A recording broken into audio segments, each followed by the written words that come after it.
The Game Boy Color was the weird middle Game Boy that released between the original Game Boy and the Game Boy Advance. It's not a massive leap in power like the Game Boy Advance was, but it also wasn't just a repeat of the original Game Boy, because it has color. The Game Boy Color's launch is usually made fun of for how lacking it was, but today I'm going to take a look back at it to see if many of the launch titles were just misunderstood. I'll be going in alphabetical order for these games, so let's get started with Centipede. So our first game is Centipede, which is a famous arcade game that I have literally no connection to. My only memory of Centipede is that it was in pixels. Remember that movie? Yeah, I honestly don't remember it. I only remember a couple of scenes, including the Centipede scene. Anyways, back to the game. So how is Centipede on Game Boy Color? Well, it's Centipede. I'm sure most of you know Centipede by now, but if you don't know, here's a brief explanation. You as the player move and shoot as your defense against hordes of incoming bugs. You end each round by shooting the Centipede. Every time you kill part of it, it separates. So you ideally don't want to break it apart too much because it might get a little hard to kill.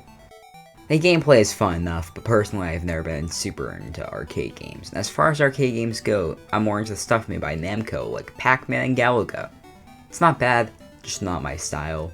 If you're into arcade games, then this is a fine enough launch title I guess, but I don't really see it as a compelling reason to get a Game Boy Color. Centipede is a pretty bad launch title to show off what the Game Boy Color can do though, since it is literally just a super basic game but in color. It doesn't put the new hardware to use to make a better game, it's just Centipede. If this is a more crowded launch, this wouldn't be a problem, but it's 25% of the launch lineup. It was the compelling reason to buy a Game Boy Color. Anyway, let's move on to the next title. Next up is Game & Watch Gallery 2. Yeah, what better to showcase this new system than bringing over and remaking old LCD games. For those of you that don't know what Game & Watch is, they were LCD games developed by Nintendo that were simple and high score based. It had multiple different properties on it, such as Mickey Mouse, plenty of Nintendo properties, but they are often just simple characters. Game & Watch also had plenty of experiments that later influenced Nintendo, such as the D-pad and a two-screen design. Gallery 2 is an improvement over Game & Watch Gallery 1 by offering more games. You have plenty of games in the museum, and also the main games that also got modern remakes. Parachute where you catch people falling, Helmet where you dodge falling objects, Chef where you catch falling food and flip them into the air, Vermin where you hit moles, Donkey Kong which is a dual screen version of the arcade game, and Ball as an unlockable, and it's a game where you juggle. All of these games also feature modern and upgraded versions that have Mario characters and smoother animation with some gameplay changes. All versions have a tougher difficulty option. So how's the collection as a whole? Pretty fun.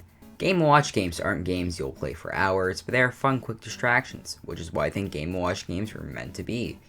My favorite was Parachute, especially the modern version because of how different characters fell at different speeds, and it was a lot of chaotic fun. The colors here pop and they look great. I love how a lot of Game Boy Color games look. I do think this is a somewhat nice showcase for the Game Boy Color because of the color variety, but it's still weird that they would use remakes of LCD games as a showcase for the Game Boy Color. Next up is the main game I wanted to cover, Pocket Bomberman. Apparently it was released first as an original Game Boy title, but in my mind, it's always been a Game Boy Color game. I also adore the box art for this game, but that could be because Bomberman is one of my favorite character designs in all of gaming. I really need to talk about this series more on my channel. Anyway, back to Pocket Bomberman. So this game is different from the rest of the series because it's a 2D platformer instead of the normal overhead view. I actually really enjoyed the 2D platformer gameplay. At first I wasn't sure about it and would have rather a traditional overhead view, but as I continued to play I actually ended up adapting to it and having a lot of fun. The game never really does anything too insane. It's 5 different worlds and 25 levels total in the entire game. It has a basic little story to complement it and isn't mind-blowing, but it is fun. So what's the basic gameplay like? Well, you place bombs to get rid of enemies. Once every enemy is dead, you can go through the exit door to the next stage. If you get hit by an enemy or the blast of your own bombs, you die. At the end of each world, you have a boss fight. So while it doesn't redefine gaming, or what a Bomberman game is, it's a simple and nice distraction. The levels are fun and have plenty of variety.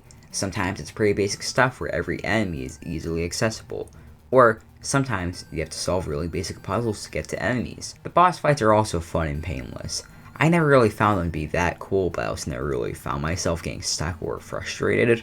The game also features another mode called Jump Mode, where you keep going up and then fight a boss. It has 3 difficulties. It's a nice little side mode. Personally, I would rather play the main story mode, but if you get tired of the main story mode, jump mode is a nice side mode. Overall, I had a blast with Pocket Bomberman. It's the definition of a good handheld game. It mixes fun gameplay with short levels that you can play in bursts. While it doesn't ever do anything remarkable, it always maintains a solid level of fun, and with a game like this, that's exactly what I want. Our final title is Tetris DX. So I actually took a look at this game earlier this year, but that was in the video of 2 other Tetris games. That was in March. So what do I think now? Tetris DX is still just a solid fun time. You know how when people are lazy, they just summarize Tetris games as it's Tetris? Well, it's Tetris DX. It's just Tetris on the go and in color. Apparently, it also doesn't feature the iconic Tetris theme, which a lot of people really hate. Other than that, there isn't much to say about this game. Tetris DX is just basic Tetris. You don't get the luxuries of modern Tetris, you just get Tetris at its most basic and raw. There's nothing bad about it, but nothing sticks out either. So those are all of the Game Boy Color launch titles, and overall they provide barely any reason to get a Game Boy Color.